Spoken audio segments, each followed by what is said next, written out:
Renungan Pagi, Yesus Nama di Atas Segala Nama oleh Ellen G. White, 19 April 2024. Mari kita berdoa. Bapa kami yang di sorga, Allah pencipta langit dan bumi, laut dan segala isinya, Allah yang maha besar, maha kuasa, sumber segalanya, yang kami sembah selalu melalui anak-Mu yang tunggal, Yesus Kristus. Terpujilah Yesus, Anak Allah yang Maha Tinggi, yang adalah teladan ilahi bagi kami. Pada pagi hari ini kami bersyukur boleh bangun dan berbakti, dan sebagaimana membaca dan mendengarkan nasihat firman-Mu, kiranya ini menjadi pembaharuan bagi kami semua, agar bersatu dengan Engkau ya Yesus, sehingga kami dapat menuruti akan hukum-hukum Bapa. Beserta kami sepanjang perbaktian ini kehendak-Mu yang jadi. Ampun kami akan dosa dan salah, karena kami berdoa hanya dalam nama Anak Allah yang tunggal, Yesus Kristus, yang adalah Tuhan dan Juru Selamat kami. Amin. Renungan hari ini akan dibacakan oleh Ibu Oktolina Siregar. Kepada Ibu Lina, kami persilahkan. Terima kasih. Selamat pagi Bapak Ibu Saudara-saudari yang terkasih di dalam nama Tuhan kita Yesus Kristus. Bacaan renungan pagi kita pada hari ini tanggal 19 April tahun 2024 berjudul Teladan Ilahi. Ayat inti terdapat di dalam Yohanes 14 ayat 30 firman Tuhan. Tidak banyak lagi aku berkata-kata dengan kamu, sebab penguasa dunia ini datang dan ia tidak berkuasa sedikit pun atas diriku.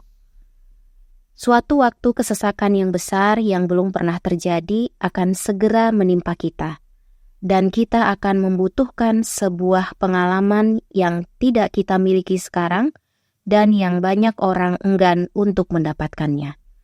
Seringkali masalah yang diantisipasi lebih besar daripada kenyataannya, namun hal ini tidak berlaku pada krisis yang ada di hadapan kita. Pertunjukan yang paling jelas tidak dapat mencapai besarnya cobaan tersebut.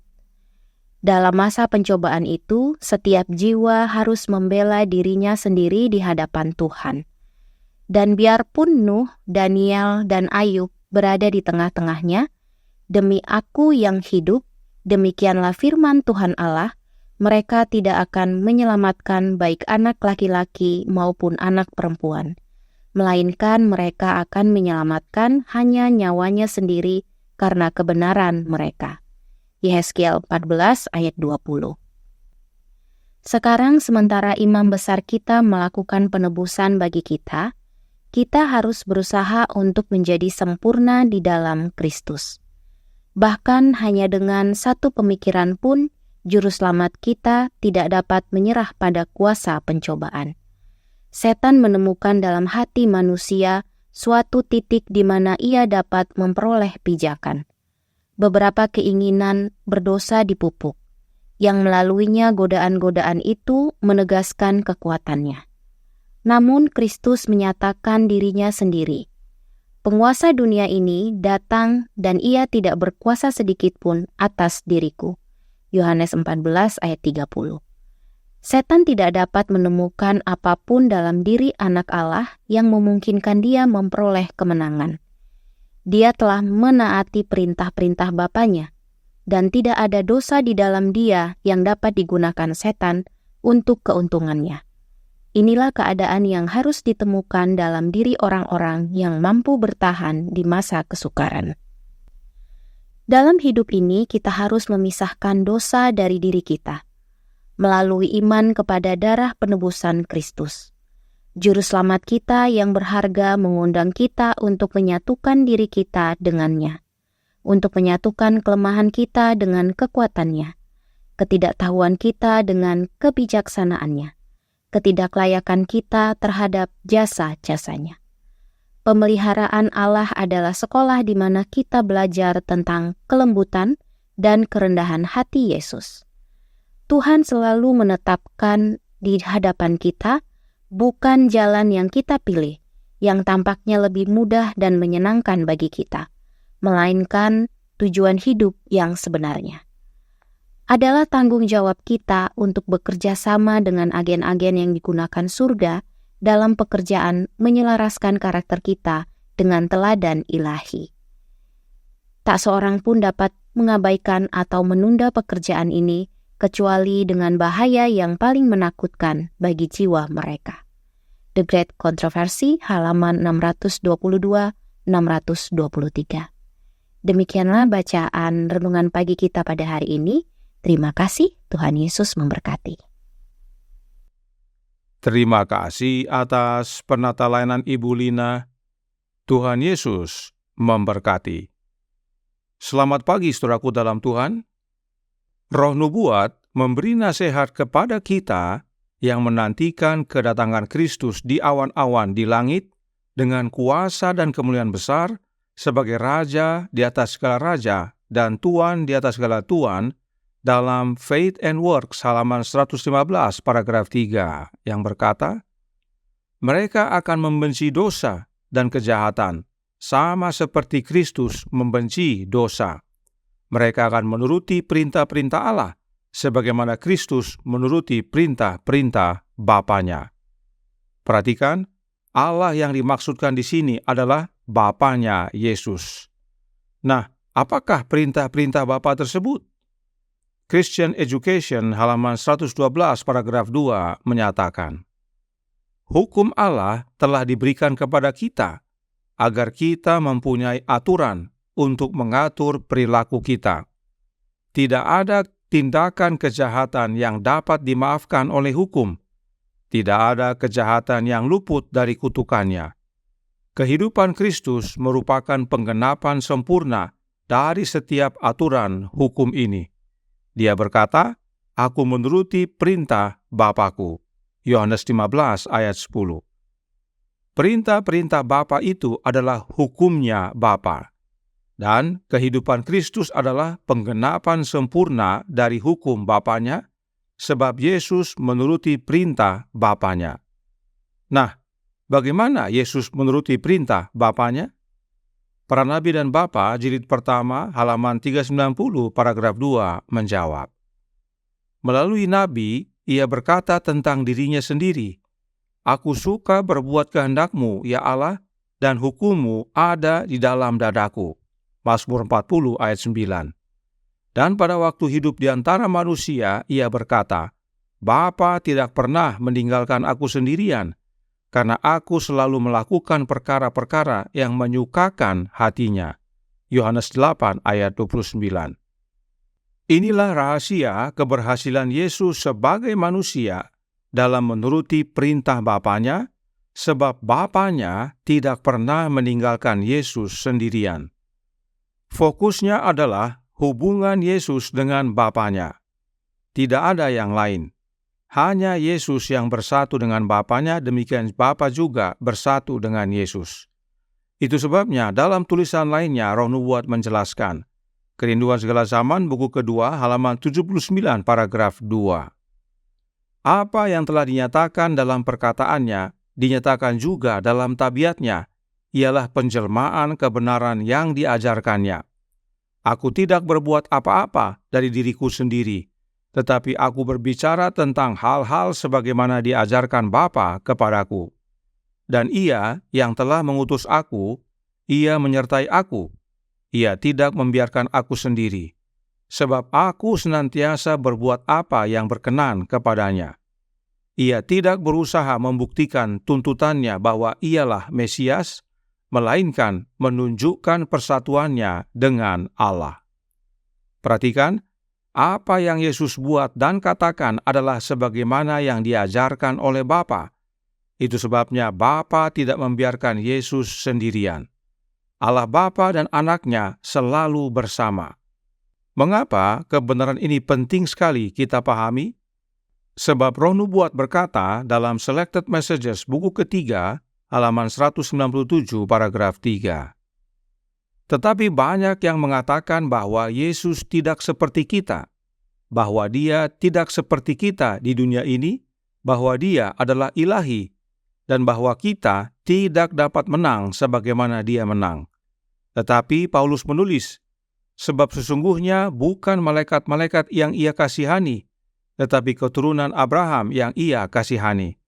Itulah sebabnya, maka dalam segala hal ia harus disamakan dengan saudara-saudaranya, supaya ia menjadi imam besar yang menaruh belas kasihan dan yang setia kepada Allah untuk mendamaikan dosa seluruh bangsa. Sebab oleh karena ia sendiri telah menderita karena pencobaan, maka ia dapat menolong mereka yang dicobai. Ibrani 2 ayat 16-18. Jelas bahwa roh nubuat tidak setuju kalau manusia Yesus berbeda dengan kita. Roh nubuat menyatakan bahwa kemanusiaan Yesus Kristus adalah sama dengan kemanusiaan kita. Dan Yesus dapat menuruti perintah-perintah Bapanya karena Yesus bersatu dengan Bapanya. Dan inilah teladan ilahi bagi kita. Kita pun dapat menuruti perintah-perintah Bapa oleh bersatu dengan Yesus. Itu sebabnya renungan hari ini berkata dalam Jesus Name Above All Names, halaman 119 paragraf 4. Dalam hidup ini, kita harus memisahkan dosa dari diri kita melalui iman kepada darah penebusan Kristus. Juru selamat kita yang berharga mengundang kita untuk menyatukan diri kita dengannya, untuk menyatukan kelemahan kita dengan kekuatannya, ketidaktahuan kita dengan kebijaksanaannya, ketidaklayakan kita terhadap jasa-jasanya. Inilah rahasia kemenangan kita. Inilah caranya untuk dapat menuruti perintah-perintah Bapa yang adalah hukumnya Bapa. Dan bila persatuan ini menjadi bagian kita, maka setan pun tidak berkuasa atas kita. Sebab Yesus tinggal di dalam kita dan setan tidak berkuasa sedikit pun atas diri Yesus. Dalam tulisan lainnya, Roh Nubuat lebih jelas lagi berkata, Christ Object Lessons, halaman 311, paragraf 4. Dengan penurutannya yang sempurna, ia telah memberikan kemungkinan bagi setiap orang untuk menuruti perintah-perintah Allah. Bila kita menyerahkan diri kita kepada Kristus, hati itu dipersatukan dengan hatinya. Kehendak dibenamkan dalam kehendaknya, pikiran menjadi satu dengan pikirannya, pikiran ditaklukkan kepadanya, kita menghidupkan kehidupannya. Itulah artinya dipakaikan dengan pakaian kebenarannya. Kemudian, manakala Tuhan memandang kita, ia melihat bukan pakaian daun ara, bukan ketelanjangan dan cacat dosa, melainkan pakaian kebenarannya sendiri, yang merupakan penurutan yang sempurna atas hukum Yehova. Inilah kebenaran tentang teladan ilahi kita, yaitu Yesus Kristus. Sebagai manusia, Yesus bersandar penuh kepada kuasa ilahi Bapanya. Yesus selalu bersama Bapanya, bersatu dengan Bapanya, dalam penurutannya yang sempurna akan hukum Bapanya. Dan penurutan yang sama dapat menjadi bagian kita, asal kita pun selalu bersama Yesus, bersatu dengan Yesus, tinggal di dalam Yesus, yaitu oleh kehadiran Roh-Nya.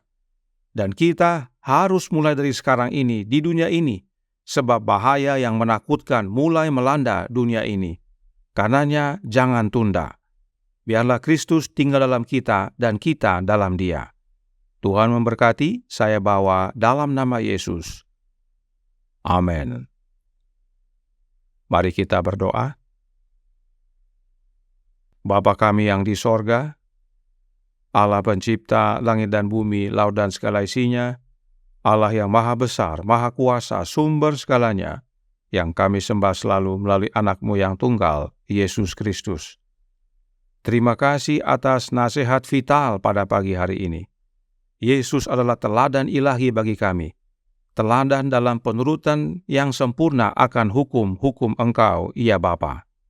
Dan itu hanya oleh karena Dia bersatu dengan Engkau, ya Bapa, selalu bersamamu, dan Engkau tidak membiarkan Dia sendirian.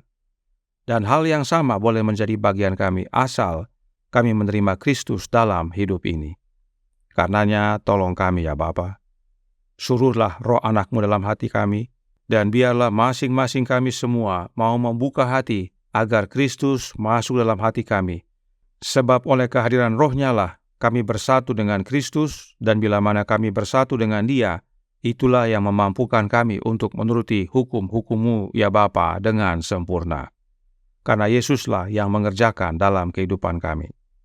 Beserta kami sepanjang hari ini kehendak-Mu yang jadi, ampun kami akan dosa dan salah, karena kami berdoa hanya dalam nama Anak Allah yang tunggal, Yesus Kristus, yang adalah Tuhan dan Juru Selamat kami. Amin.